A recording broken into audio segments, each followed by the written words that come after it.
사람은 이 세상에서 혼자 살지 않고 가족 공동체에 속해 있습니다. 이게 최소한 단위예요. 최소한 기본 단위. 그리고 사회 활동을 하면서 여러 이제 직장 공동체에 속하게 되죠. 그리고 학교를 다녔으니까 중학교 동창 모임, 고등학교 동창 모임, 대학 동창 모임, 그리고 어떤 취미 동호회가 있잖아요. 등산 동호회라든가 무슨 낚시 동호회라든가 이런 자전거 동호회, 이런 모임, 여러 모임에 속하게 됩니다. 절대 사람은 혼자 살 수가 없는 거예요. 근데 우리 교인들은 거기에 더해서 교회 공동체라는 이 공동체에도 속해 있습니다. 우리는 그러니까 세상에도 속해 있고 하늘나라 시민권도 가지고 있고 양쪽으로 우리는 다 발을 디디고 있는 거예요. 교회는 어떤 곳입니까? 구원받은 사람들이 모이는 곳이에요. 구원받은 사람들. 교회 공동체에 속한 우리가 세상과 다른 게 딱 하나밖에 없는 거예요. 여러 가지 차이 나는 것 같지만 딱 하나 뭡니까? 우리는 구원받은 사람들이라는 거. 그래서 우리는 교회 다니는 사람들, 교회 공동체에 속한 사람들은 교회 공동체에 속하지 않은 사람들에게 없는 것이 딱 하나 있습니다. 그게 뭐냐면은 요한복음 16장 33절에 이것을 너희에게 이르는 것은 너희로 내 안에서 평안을 누리게 하려 함이라. 예수님 이렇게 말씀하셨어요. 내 제자들에게 내가 평안을 주노라, 이 말씀하신 거예요. 아니 근데 사람들은 보면은 누구나 다 나름대로 평안을 누린다고 합니다. 평안을 누리지 못할지라도 평안을 찾으려고 굉장히 그 노력들을 많이 하죠. 그래서 마인드 컨트롤이라든가 요가 수련이라든가 어떤 명상 집회에 간다든가 하는 거, 평안이 없으니까 평안을 찾는 거예요. 다른 사람들은 평안을 찾는데 우리 예수님의 제자들, 하나님의 자녀들은 그들과 다른 게 뭐냐면은 예수님을 믿는 그 순간부터 예수님이 우리 마음속에 뭘 주셨습니까? 평안을 주셨다는 거예요. 평안. 세상에 나름대로 이거다 평안이 있다, 평안 여기서 찾으세요, 여기 와서 마인드 컨트롤하면 됩니다 얘기하지만은 하나님께서 주시는 평안, 하늘 평안을 누리는 자는 성도가 유일합니다. 그게 여러분 우리가 세상과 다른 가장 큰 그 차이점이에요. 자, 그런데 문제는 뭐냐면은 교회 공동체에 속해 있으면서도 구원을 받지 못한 사람들이 있습니다. 분명히 있어요. 그리고 많습니다, 사실은. 그러니까 이 사람들은 뭐가 없냐면은 평안이 없어요. 구원의 은혜를 받은 사람들은 여러분 평안이 다 있습니다. 별거 없는 것 같죠, 구원받은 사람들. 그런데 나름대로 위기가 닥칠 때마다 기도하고, 남들은 모르죠, 그거를. 그 사람 개인 삶이 어떻게 알겠습니까? 그러나 나름대로 기도하고, 나름대로 하나님을 의지하고, 또 하나님의 응답받고 하면서 다 그렇게 세상을 이렇게 헤쳐나가는 거예요. 얼마나 힘들어요, 세상 살면서. 하나님 와서 붙잡아 주시는 겁니다. 본인이 알아요. 체험을 해요. 얼마나 든든합니까? 그런데 교회에 속해 있을지라도 구원받지 못했더니 이 평안이 없더라는 거예요. 자, 오늘 예수님한테 어떤 사람이 나왔습니다. 그리고 이 사람은 누구냐면은 요 같은 기사, 요 마가복음, 누가복음에도 있는데 누가복음 18장 18절에 보니까 이 어떤 사람에 대해서 어떻게 그 사람의 신분에 대해서 뭐라고 하냐면은 어떤 관리가 물어 이르되, 관리였습니다. 관리. 그러니까 신정사회죠, 이스라엘은. 신정사회에서 관리라는 거는 율법사라는 겁니다. 율법사. 바리새인이면서 율법사. 신분은 바리새인이고 직업은 율법사고. 그러니까 이런 율법사가 뭐예요? 율법을 배웠고 어렸을 때 성인이 돼서 율법을 가르치는 사람. 근데 그리고 또 또 어떻게 증거하냐면은 이 사람이 엄청 부자였다는 거예요. 부자. 자, 신앙도 번듯해, 지위도 높아, 돈도 많어, 젊어. 이거 뭐 대박 아닙니까? 그 사회에서 딱 봤을 때 이야, 막 그냥 사람들이 와 높여줄 만한 그런 위치에 있는 사람이에요. 근데 이 사람이 대뜸 주님께 나와가지고 뭔 얘기를 합니까? 선생님이요, 내가 무슨 선한 일을 하여야 영생을 얻으리이까 하고 주님께 영생에 대해서 영생을 얻을 수 있는 선한 일에 대해서 질문을 합니다. 그러니까 예수님이 뭐라고 말씀하시냐면은 어찌하여 선한 일을 내게 묻느냐, 선한 이는 오직 한 분이시니라, 이렇게 대답을 하십니다. 왜 예수님이 이렇게 대답하셨냐면은 이 청년이 율법사잖아요. 그럼 율법을 가르치는 사람입니다. 율법을 가르치면서 무슨 얘기를 합니까? 율법 안에 하나님의 구원이 들어있다고 열심히 율법을 지키라고 가르치잖아요. 자, 자기도 그렇게 배웠고 자기가 그렇게 배운 대로 가르쳤어요. 그런데 살아보니까 평안이 없어. 내가 구원받았으면 평안이 있어야 되는데 왜 나한테 평안이 없지? 평안이 없으면은 여러분 갈등이 심합니다. 이 안에 갈등이 심해요.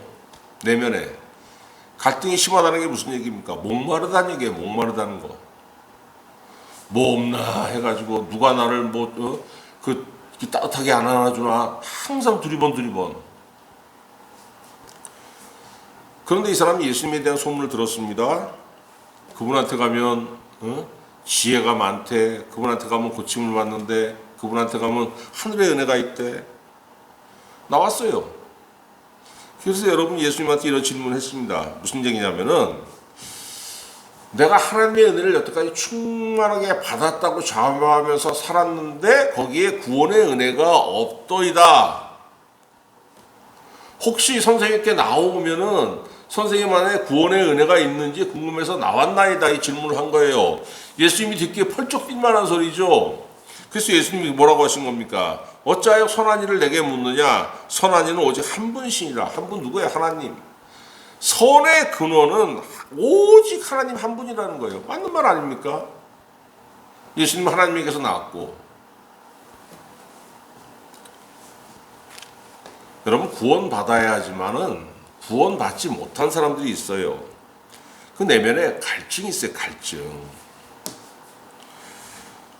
마가복음에 이 사람의 그 기사의 똑같은 그 사건입니다. 이 청년이 어떻게 나왔냐면은 그냥 뭐 어떤 사람 죽게 와서 이르되, 오늘 본문에 이렇게 돼 있는데 마가복음 10장 17절엔 어떻게 돼 있냐면은 예수께서 길에 나아가실새 한 사람이 달려와서 꿇어 앉아 묻자오되, 꿇어 앉았다는 거예요.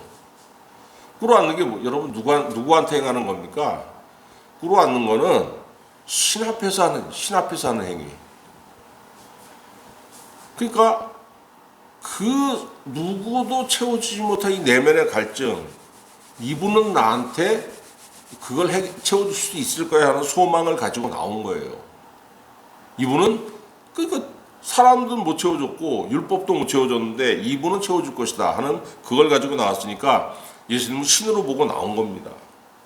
근데 예수님 대뜸 말씀하시는 게 뭡니까? 17절에서 19절에 계명을 지키라고 말씀하셨어요. 계명을. 그리고 어느 계명이냐고 물어보니까 살인하지 말라, 간음하지 말라, 도둑질하지 말라, 거짓 증언하지 말라, 내 부모를 공경하라. 순서대로 하면은 19절부터죠. 부모를 공경하라, 살인하지 말라, 간음하지 말라, 도둑질하지 말라, 거짓 증거하지 말라, 이웃의 것을 탐내지 말라. 10계명 5번째부터 10번째까지 6개 항목. 그리고 여러분 19절에 보니까 예수님은 이 10계명 이 5번째부터 10번째까지를 하나로 말씀하셨는데 내 이웃을 내 자신과 같이 사랑하라, 이렇게 요약해가지고 딱 말씀하셨어요. 예수님 이 사람한테 10계명 첫 번째부터 네 번째는 안 물어보셨습니다. 하나님께서 말씀하시되 나 외에 다른 신을 두지 말라. 첫 번째가 그거고, 두 번째가 뭐죠? 우상을 새기지 말라. 세 번째가 내 이름을 망령되이 일컫지 말라. 네 번째가 안식일을 거룩하게 지키라. 이 십계명 1번부터 4번이잖아요. 너 십계명 1번부터 4번 지켜. 이거 말씀하지 않으셨습니다. 그건 말씀하지 않으시고 하나님께 행해야 될 도리 말씀하지 않고 사람에게 행해야 할 도리 5번째부터 10번째까지만 말씀하신 거예요. 왜 그렇게 말씀하셨냐면은 요한일서 4장 20절 보는 바 그 형제를 사랑하지 아니하는 자는 보지 못하는 바 하나님을 사랑할 수 없느니라. 분명히 사도 요한이 이렇게 얘기했지 않습니까? 네가 사람에게 하는 거 딱 보면은 네가 하나님께 어떻게 하는지 너와 하나님과의 관계를 알 수 있어. 이 말씀하신 거예요. 그러니까 여러분, 사람의 도리를 다하는 사람은 당연히 사람이 하나님께 해야 되는 도리, 하나님과의 관계가 바르다는 얘기입니다. 그런데 나와 하나님과의 관계가 바르지 못하면서 사람에 대한 도리를 자꾸 강조하는 사람이 있어요. 이거 위선이고 거짓입니다. 물론 여러분 이건 믿지 않는 사람을 상대로 한 얘기가 아닙니다. 우리 믿는 교회 공동체 내 식구들 중에서 교인이라고 하는 사람들 중에서 하나님과의 관계가 분명히 삐뚤어졌는데 자꾸 사람과의 관계를 그거 뭐 제대로 해야 된다고 막 한 사람들이 있어요. 다 거짓말이고 다 위선이고 다 사기입니다. 사기. 그런 건 있을 수가 없는 겁니다. 이 청년이 20절에 뭐라고 합니까? 나 이거 다 지켰어요. 이 모든 것을 내가 지켰었는데 아직도 무엇이 부족하니까 거짓말이죠. 근데 본인이 이게 거짓말인지는 모르고 있습니다. 십계명을 다 지켰는데도 불구하고 평안이 없나이다 하는 대답 아닙니까? 그럼 무슨 얘기예요, 여러분? 내가 하나님과의 관계가 바르지 못하다는 걸 스스로 고백하는 거예요. 하나님과의 관계가 바르면 구원의 은혜 안에 들어간 사람 아닙니까? 구원의 은혜에 들어갔는데 어떻게 평안이 없습니까? 이 모든 것을 지켰는데 평안이 없어요. 뭐가 더 부족하죠? 이렇게 얘기하는 거는 나 아직 구원 못 받았습니다. 나 하나님과의 관계가 바르지 못합니다. 이걸 돌려서 고백하는 거예요, 지금. 왜? 평안은 구원받은 자에게 주시는 하나님의 은혜이기 때문입니다. 그러니까 여러분, 예수님이 이 청년이 구원의 은혜에 들어가지 못한 이유를 설명을 하시는 겁니다. 21절에 뭐라고 하십니까? 네가 온전하고자 할진대 가서 네 소유를 팔아 가난한 자들에게 주라.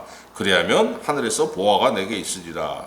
그리고 와서 나를 따르라. 이렇게 말씀하셨어요. 자, 여기서 무슨 말씀을 하신 거냐면은 네가 왜 구원의 은혜에 들어가지 못하는 줄 아니? 왜 네가 평안이 없는 줄 아니? 네가 구원 받아야 되는데 너를 구원받지 못하게 발목을 잡는 게 있다는 거예요. 그 발목을 잡는 게 뭐냐면 재물에 대한 집착이라는 겁니다. 재물에 대한 집착. 돈은 누구나 다 사랑하죠. 돈 싫어하는 사람 누가 있습니까? 근데 여러분 그건 지극히 정상적인 겁니다. 이 청년에게 예수님께서 특별히 그걸 딱 집어 말씀하신 건 뭐냐면 돈에 대해서 어마어마한 집착을 가지고 있다는 거예요. 돈에 대해서. 그래서 주님은 뭐라고 하셨냐면 너 그거 있는 한 너는 구원 못 받아. 그거 다 가난한 사람, 너 5번부터 10번까지 다 지켰다며. 그럼 그거 가지고 그 사람 다 줘버려. 다 네 주위에 가난한 사람밖에 없잖아. 그리고 와서 나를 따라. 나를 따르라고 말씀하셨어요. 너 나를 따라야지만 네가 구원받을 수 있고 네가 천국에 들어갈 수 있어. 여러분 왜 이런 말씀하셨냐면은 세상에서 많은 일이 있는데 가장 중요하고 가장 귀한 일이 뭐냐면 천국 가는 거기 때문에 천국 가는 거. 세상에 누릴 거 다 누렸지만은 지옥 가면 그 뭔 소용이 있습니까? 젊었을 때는 30대까지만 해도 내가 늙는다는 거, 내가 죽는다는 게 생각이 안 들어요. 근데 40대 한 중반쯤 가면은 아, 내 인생에도 끝이 있구나. 이게 보여요. 50대에 가면은 어우, 야 이거 한 30년 살면 잘해야 35년 이게 다가오고 60주는 어떻습니까? 60대 가면은 더 가까워져. 왜? 주변에 나와 비슷한 연배의 사람들이 죽는 게 보입니다, 이제는. 근데 고등학교 동창들 중에서도 부고가 날아와요. 그 부모가 돌아가신 게 아니라 그 본인이 죽었다는 부고가 날아옵니다. 죽음이 바로 눈앞에 오는 거예요. 이게 저는 아직 60대지만 70대, 80대 되면 더 하겠죠. 제가 스승이라고 생각하는 어떤 목사님 계신데 그분이 저보다 딱 20년 연배입니다. 그분 글을 읽어보니까, 얼마 전에 쓴 글을 읽어보니까, 옛날에 젊었을 때는 네가 가장 잘하는 일이 뭐냐고 누가 물어봤을 때는 예수 믿은 것이라고 대답했는데, 이제 죽음의 목전 앞에 서니까 너에게 가장 잘한 일이 뭐냐? 하나님의 부름을 받는 거라는 생각이 든다는 거예요. 천국 가는 거죠. 그러니까 하나님의 부름을 받는다는 거. 죽음은 누구한테나 다 다가오는데, 내가 이 세상 하직하는 날 하나님의 부름을 받는 사람이 있고 받지 못하는 사람이 있잖아요. 얼마나 여러분 이게 큰 차이입니까? 그 예수님이 이게 가장 귀하다고 천국 비유에서 말씀하셨어요. 마태복음 13장에 감추인 보화의 비유. 남의 땅에 빌려서 그 밭을 가는 사람이 밭에서 그 땅에 보화가 묻힌 걸 발견했습니다. 그랬더니 가가지고 집을 처분해가지고 그 돈으로 그 밭을 산 거예요. 진주의 비유 어떻습니까? 보석상인이 진주 하나 구하려고 전국을 돌아다니다가 정말로 귀한 진주를 발견하니까 집을 팔아가지고 와가지고 진주를 샀다고 예수님 말씀하셨지 않습니까? 그게 뭡니까 여러분? 밭에 감추인 보화와 그 귀한 진주가 뭐냐? 천국이라는 거. 천국. 네 모든 것을 다 투자해가지고 살아는 겁니다. 네 인생이 거기에 달려있다고 예수님 말씀하시는 거예요. 그 청년에게 뭐라고 말씀하시는 겁니까? 너는 하나님이 아니고 넌 모든 관심이 넌 돈에 가 있어. 돈에. 네 재산에 가 있는 거야. 그렇기 때문에 네 안에 천국이 없는 거야. 그러니까 평안이 없지. 그거 다 팔아서 너 천국 못 가게 그 발목 잡는 거니까 다 팔아서 남 줘버려. 그리고 와서 나를 따라. 내 제자가 되라. 그러면 뭐가 있다고 말씀하셨어요? 여태까지 네가 누리지 못하고 맛보지 못했던 하늘 보화가 너에게 있을 것이라고 분명히 말씀하셨습니다. 여러분, 이 청년 어떤 사람이냐면은 영생, 그러니까 하나님의 선물이죠. 하나님만이 줄 수 있는 거. 영생과 재물을, 그러니까 이 재물이 일반 재물이 아닌 거예요. 집착하고 내 모든 것을 올인하는 거예요. 거기다가 이 두 가지를 함께 가질 수 있다고 믿었습니다. 여러분, 가질 수 있습니다. 구원받은 부자가 얼마나 많습니까? 하나님께 인정한 부자가 얼마나 많아요. 사람이 재물도 누리고 영생도 누리고, 이거 하나님께서 주시는 겁니다. 이것도 잘못 생각하는 게 뭐냐면은 부자는 천국에 못 간다? 그런 게 어디 있습니까? 구원받은 부자가 얼마나 많아요. 근데 그러려면 어떻게 해야 되냐면 내 마음속에 하늘 은혜가, 천국 은혜가 세상을 바라보는 그 세상에 대한 집착보다 훨씬 커야 되는 거예요. 내가 세상에서 먹고 살 것을 벌어들이고 있지만은 내 마음속에는 천국의 은혜가 훨씬 크게 자리 잡아야 되는 거예요. 이게 뭡니까 여러분? 이게 믿음 좋은 부자입니다. 믿음이 충만한 부자예요. 근데 이 청년 어떻습니까? 실제로 부자 아닙니까? 부자임에도 불구하고 이 청년에게는 세상이 하늘보다 엄청 넓은 거예요. 이 청년 마음속에는 하늘 은혜가 자리 잡을 곳이 없습니다. 이 청년은 나는 어려서부터 율법을 다 지켰고 또 율법을 이렇게 가르치고, 그래서 나는 하늘의 은혜도 잡았고, 또 나는 또 어마어마한 부자이기 때문에 하늘과 땅 둘 다 가지고 있다고 믿었겠지만 실제로는 뭡니까? 하나님이 없어요. 이 마음속에 하나님이 없으니까 평안이 없는 거 아니에요. 그러니까 늘 갈증이 있고. 이 신앙을 왜 합니까? 불안하지 않습니까?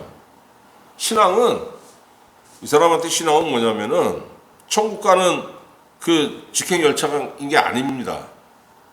이 사람한테 중요한 건 뭐냐면 신앙은 내 재산을 지키는 보증수표예요. 하나님이 나와 함께 계시는데 내 재산도 지켜주시겠지. 잠언 18장 11절, 부자의 재물은 그의 견고한 성이라 그가 높은 성벽같이 여기느니라. 여러분, 그래서 무너지지가 않습니다. 이게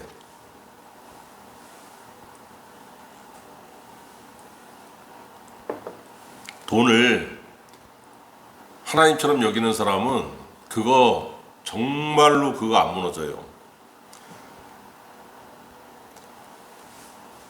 그래서 그가 구원받으려면은 자신이 집착하고 의지하는 재물을 내놓아야 하기 때문에 하나님, 예수님께서 이렇게 말씀하신 거예요. 자, 이 말씀을 듣고 얼마나 쇼크 먹었는지 22절에 그 청년이 재물이 많음으로 이 말씀을 듣고 근심하며 가니라. 돈이 많은 정도가 어느 정도냐면은 이 사람에 대해서 누가복음이 어떻게 얘기하고 있냐면은 그 사람이 큰 부자이므로, 이거 헬라어로 보면은 상상을 뛰어넘을 정도로 어마어마한 부자였다는 거예요. 지금 우리 수준으로 말하면 알부자 정도가 아니고 재벌일 정도로 돈이 많았다는 얘기입니다. 상상이 안 가는 부자. 그러니까 여러분 보세요. 내면에 재물에 대한 집착이 꽉 차 있잖아요. 꽉 차 있기 때문에 구원의 말씀이 들어올 자리가 없는 겁니다. 여러분, 우리가 살면서 공부를 해보세요. 공부를 하고 뭐 새로운 걸 마인드를 집어넣으려면은 중요한 건 뭐냐면 이 안에 있는 것 중에서 나가야 될 게 나가야 되는 겁니다. 사람은 이 안에 꽉 차 있어요. 뭐든지 간에. 그래서 내가 새로운 개념을 받아들여서 새로운 시대에 맞게 살려면은 구시대의 것, 이 안에 것 중에서 나가야 될 게 있습니다. 그게 나가야지만 빈 공간이 생겨서 새로운 것이 들어오는 거예요. 나이 먹으면 새로운 시대에 적응을 못한다는 게 뭡니까? 내 안에 꽉 차 있는 걸 내보내질 못해. 반응을 못하는 겁니다, 여러분. 새로운 것을 받아들이지 못해요. 그 나이 먹은 사람들은 옛날 시대에 사로잡혀서 살다가 그냥 가는 거예요. 이 청년도 똑같은 겁니다. 재물에 대한 집착이 꽉 차 있기 때문에 예수님의 말씀을 받아들이지 못하는 거예요. 여러분, 분명히 예수님이 뭐라고 했어요? 재물을 다 가난한 사람한테 주라고 말씀하셨지만은 이 청년이 벌어야 될 게 뭡니까? 돈입니까? 아니에요. 돈이 아닙니다. 돈을 벌어야 되는 게 아니고 돈에 대한 집착을 벌어야 되는 거예요. 집착. 집착을 내려놓으면 돈이 없어집니까? 그렇지 않습니다. 자, 내 금고에 1억 원이 있다고 칩시다. 내가 10억 원이 있다고 쳐요. 이걸 버는데 아둥바둥 해가지고 막 그냥 진짜 피도 눈물도 없다는 소리를 들을 정도로 내가 막 악착같이 벌었어요. 그래서 쌓아놨습니다. 10억 원을. 집착을 버리면은 금고에 있는 돈이 사라집니까? 안 사라지잖아요. 돈을 벌 수 있는 능력이 사라져요? 안 사라집니다. 하나 변하는 거예요. 마음이 변하는 거예요. 마음만. 예수님이 뭐라고 했어요? 청년이 떠나고 난 다음에 부자는 천국에 들어가기 어렵다고 말씀하셨습니다. 재물은 나를 지키는 든든한 방패지만 천국 가는데 장애물이 되기도 합니다. 부자가 되는 게 죄악입니까? 아니죠. 내가 하나님께서 주신 능력을 사용해서 돈을 벌어가지고 그 돈으로 즐기는 것은 하나님께서 아름답게 보시는 겁니다. 전도서 5장 19절, 어떤 사람에게든지 하나님이 재물과 부요를 그에게 주사 능히 누리게 하시며, 중요하죠. 재물과 부요를 그에게 주사 능히 누리게 하시며 제 몫을 받아 수고함으로 즐거워하게 하신 것은 하나님의 선물이라. 열심히 일하고 열심히 노력해서 네 능력껏 벌고 그걸로 맛있는 것도 사 먹고 좋은 옷도 좀 사 입고 가족을 위해서도 쓰고 가난한 사람을 위해서도 또 쓰고 교회 헌금도 하고 그렇게 쓰라는 거예요. 그 돈이 있어야지만 사람이 사람답게 살 수 있기 때문에 하나님께서 이렇게 말씀하신 겁니다. 그럼 또 어떤 사람이 이렇게 반문합니다. 아니 여보시오, 돈이 있으면 그걸 누리는 건 당연한 건데 그게 무슨 하나님의 선물이라고까지 성경을 포장합니까? 그게 아니죠. 전도서 6장 2절. 어떤 사람은 그의 영혼이 바라는 모든 소원에 부족함이 없이 재물과 부여와 존귀를 하나님께 받았으나 하나님께서 그가 그것을 누리도록 허락하지 아니하셨으므로 다른 사람이 누리나니. 돈 벌게 하셨다는 거예요. 근데 그것을 쓸 수 있는 은혜를 안 주셨어요. 여러분, 이게 은혜를 안 주신 게 아니죠. 현실에서 이거 많이 일어나는 일 아닙니까? 제가 아는 분도 돌아가셨죠. 지독하게 벌었습니다, 돈을. 들어오면 나가질 않았어요. 악착같이 모았습니다. 재산이 부동산까지 합쳐서 한 50억 정도, 50억? 30억은 넘습니다. 어쨌든. 경로우대증이 나왔는데, 그 돈이 많으니까 좀 붐빌 때, 그 부부가 어디 갈 때 좀 택시 타도 되잖아요. 이제 나이 70, 80 되면은. 그걸 안 타. 경로우대증 나왔으니까 공짜 전철 이용한다고. 그러니까 그 부인이 늘 불만이 그거예요. 우리 돈이 없는 게 아니라 돈도 많은데 이럴 때 좀 쓰지, 뭐 매일 나가는 것도 아니고 뭐 가뭄에 콩나듯이 한번 나가는데 그때 택시 타면 어떤데 그걸 가지고 그러냐고. 그분은 그 돈을 쓰지 못하고 죽었습니다. 모으기만 하고. 돈을 버는 것도 하나님께서 은혜 주시는 것이고, 그 돈을 아름답게 즐겁고 재미있게 쓰는 것도 하나님께서 주시는 거예요, 여러분. 부자가 하나님 나라에 들어가기가 어려운 것이 낙타가 바늘구멍 통과하는 것보다 어렵다고 말씀하셨으니까 불가능하다고 하신 말씀입니다. 불가능하다고. 그 제자들이 놀랬죠. 아니, 그러면은 25절에 누가 구원을 얻을 수 있으니까, 부자 중에 누가 구원을 얻을 수 있냐고. 예수님 26절에 뭐라고 했습니까? 사람으로서는 할 수 없으나 하나님으로서는 다 하실 수 있느니라. 하나님께서 어떤 부자를 구원하시기로 작정하셨으면 구원하신다는 겁니다. 여러분, 어떻게 구원하십니까? 간단한 거예요. 첫 번째 뭘 주십니까? 믿음을 주시는 거예요. 믿음.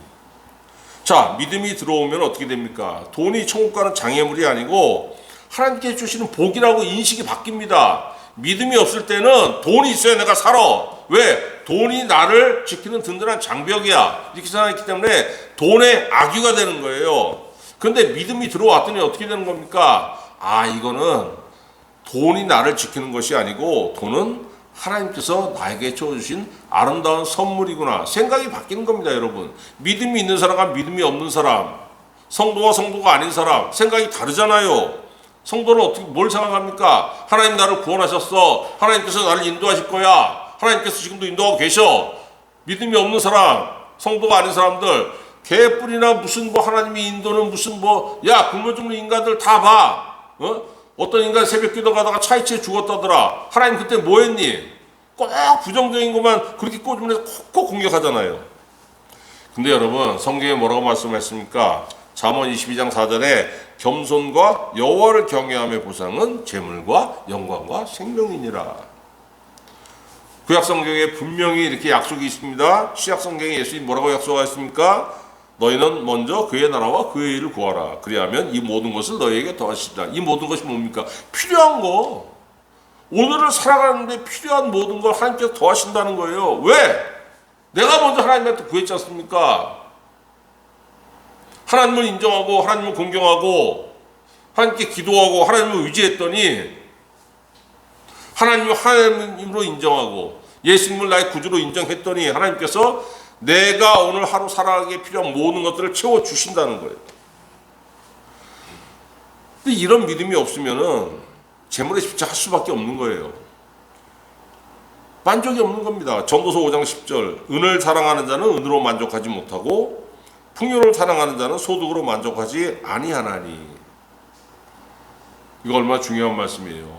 이 청년도 돈이 어마무시하게 많았지만은 그걸로 만족 못하고 예수님한테 나온 거잖아요, 지금. 처방을 바꿔도 그 처방이 자기 생각하고 다르니까 만족 못하고 간 거 아닙니까? 제가 이제 신방을 다니면서 깨달은 게 뭐냐면은 이 돈이 너무 많은 사람들한테 이게 있더라고요. 그 가정에 분명히 문제가 있어요. 그 신방 가기 전에 기도하면서 말씀을 쳤습니다. 아, 이 가정이 어떤 처방이 좋을까 해서 하나님 어떻게 생각하실까 해서 기도하고 말씀으로 찾아가지고 가서 권면을 하면은 안 받아들입니다. 왜 안 받아들일까 궁금해 생각해 봤더니 세상에서는 내가 너보다 훨씬 커. 네가 세상에 경험이 뭐가 있어. 목사를 그렇게 보는 거예요. 그런 거 다 그냥 성경 말씀 보고 옳은 공자 말씀 보면 뭐가 달라. 세상 그냥 도덕적으로 살라는 거 아니야.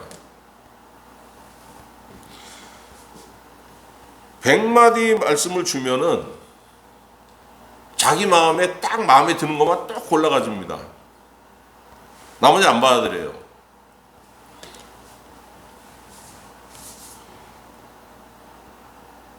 야고보서 4장 10절 뭐라고 하시는 줄 아세요? 주 앞에서 낮추라. 그리하면 주께서 너희를 높이시리라. 여러분, 세상에서 성공한 사람들의 그 맹점이 뭐냐면은 내가 이 분야에 성공하면은 내가 모든 걸 다 할 수 있다고 착각을 합니다.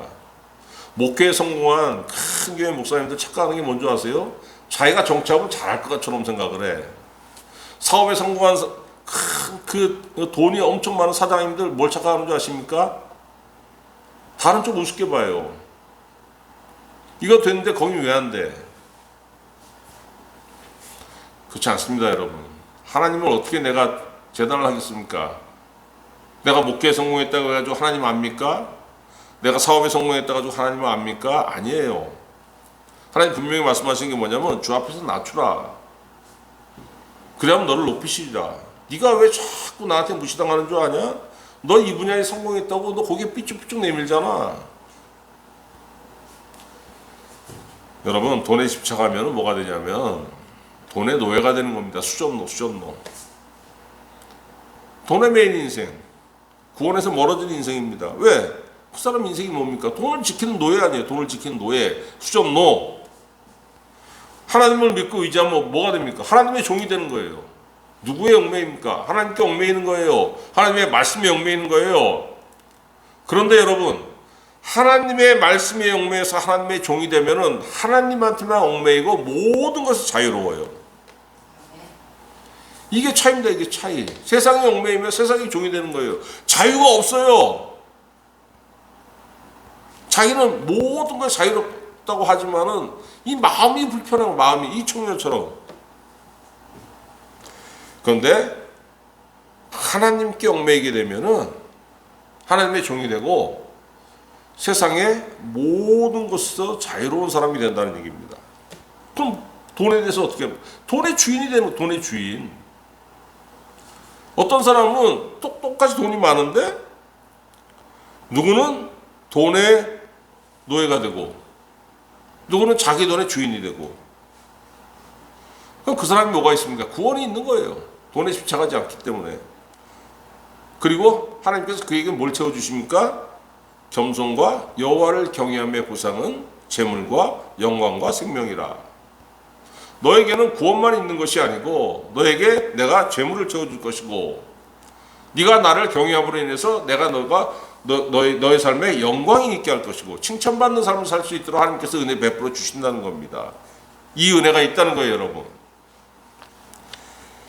여러분, 이 은혜가 여러분에게 차고 넘침으로 인해서 여러분의 삶 속에 하나님께서 주시는 구원의 은혜가 있고 거기에 더해서 하나님께서 여러분을 존귀하게 대하시고 하나님께서 여러분의 삶이 가난하지 아니하고 풍족한 삶을 살 수 있는 은혜를 충만하게 채워주시기를 우리 주 예수 그리스도의 이름으로 축원합니다. 기도하겠습니다.